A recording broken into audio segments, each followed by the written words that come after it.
Okay, now what if I told you that you can survive in Warframe without health, without shields, without overguard or anything else, and that this is even better than actually having all of that? Well, in this Warframe guide, we're not only going to find out what's happening right here in the background, but I will also show you how you can use this incredibly stupid tactic to make your personal loadouts much stronger. Big shout out to all my generous channel members who help me keep the lights on.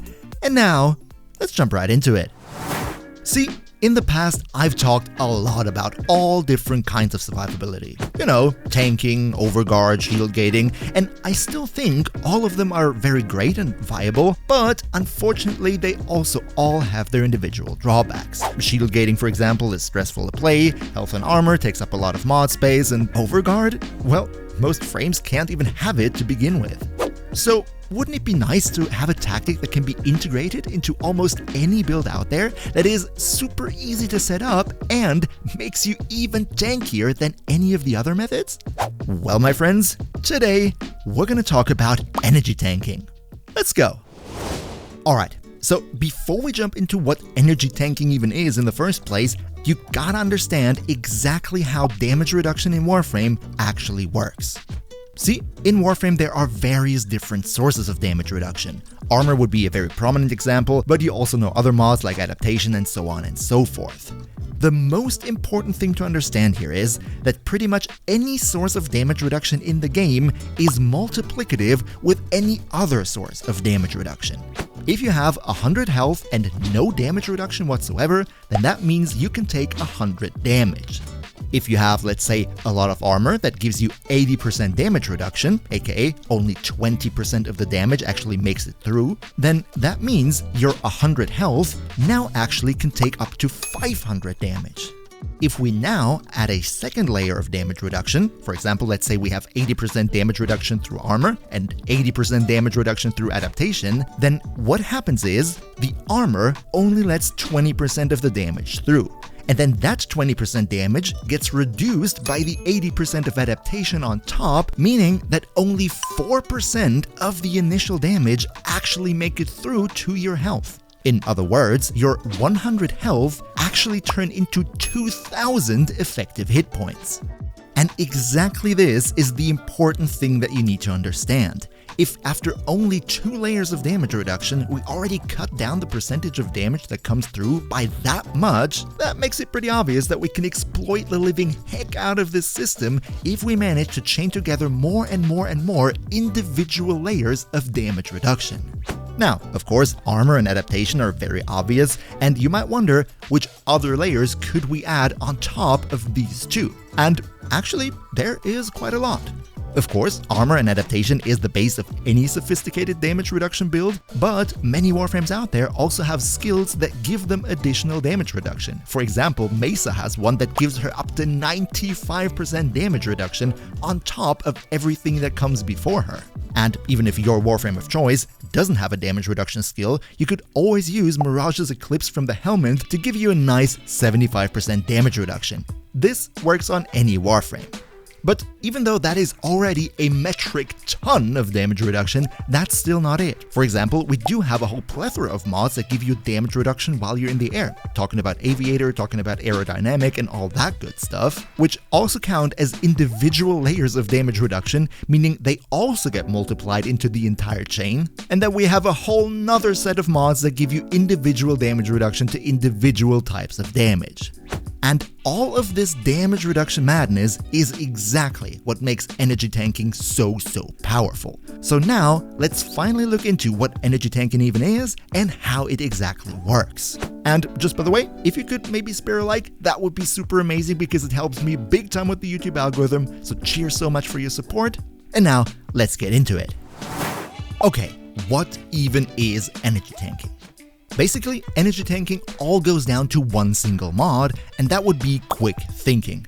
What quick thinking does is, it stops lethal damage, aka it prevents you from death, and instead it drains your energy with 240% efficiency. Basically, what that means is, if you don't have health, shield, or overguard left, you start losing energy instead, and only when that goes down to 0, you will actually die. Now, this sure sounds all nice and dandy, you know, you get another layer of protection, but the thing that makes it really special is the 240% efficiency. See, what this 240% efficiency means is that if you, let's say, have 100 energy left, you can take 240 damage to those 100 energy. Basically, this is a form of damage reduction in and of itself. This 240% efficiency would translate into 58-point-something% damage reduction, but if you wanted to, you could also add another mod called Gladiator Finesse, which adds 60% more efficiency to that whole formula, and then ends you up with a total of 300% efficiency, which would translate into 66.6% damage reduction. In other words, using this method would make it that every individual energy point that you have would be able to tank 3 times the damage. And here is the big kicker now, listen closely.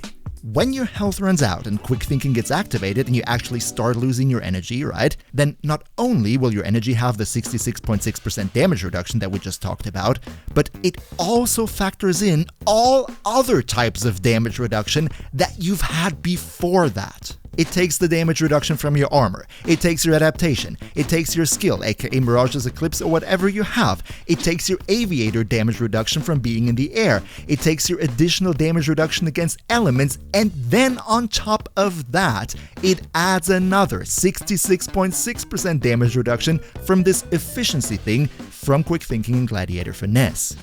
What that means is that the little tiny fraction of a percentage of damage that you would have only taken beforehand is now reduced by a further 2/3, and that bit of damage then is subtracted from your energy.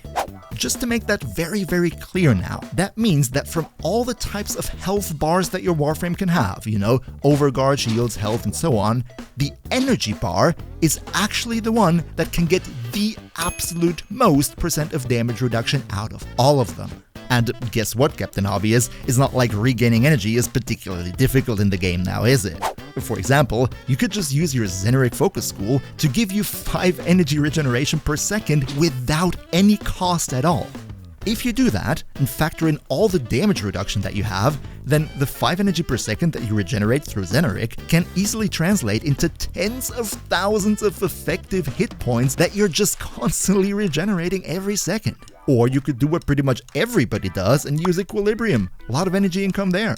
But is it really useful in practice, or is it just a really constructed showcase thing? Well, let's actually look into that and compare energy tanking to the other methods like health and shield tanking. As I just said, one of the biggest pros of energy tanking is that out of all the other health bars you have, the energy bar is the one that has the potential to get the most damage reduction. Another plus point, and this is more one of the soft skills here, is that most frames and most builds, if we're being honest, are built for energy sustain anyway. What I mean is, usually you would have a flow or prime flow mod anyway to give you more maximum energy, but now, since energy doubles as your health bar, you don't even need to mod for vitality or redirection anymore because your flow already serves as that, meaning you open up a mod slot. Same story, by the way, when we're talking about self-healing. If you were, for example, going for shield tanking, then you would have to have some type of shield regeneration ability. If you were going for health tanking, then you would need to have self-heal. However, now that we're energy tanking, your energy regeneration doubles as self-heal. And just like with the maximum energy, any good Warframe build out there will already have energy regeneration built in. So also here, you open up a mod slot because you already have that. So all in all, the pro arguments for energy tanking are pretty clear, right? However, of course, there are also some downsides. For example, when playing, you need to be a bit more careful when it comes to ability spamming, right? If you live solely on your energy, then you can't really afford to spam your energy away until it goes down to 0, because then you would be dead.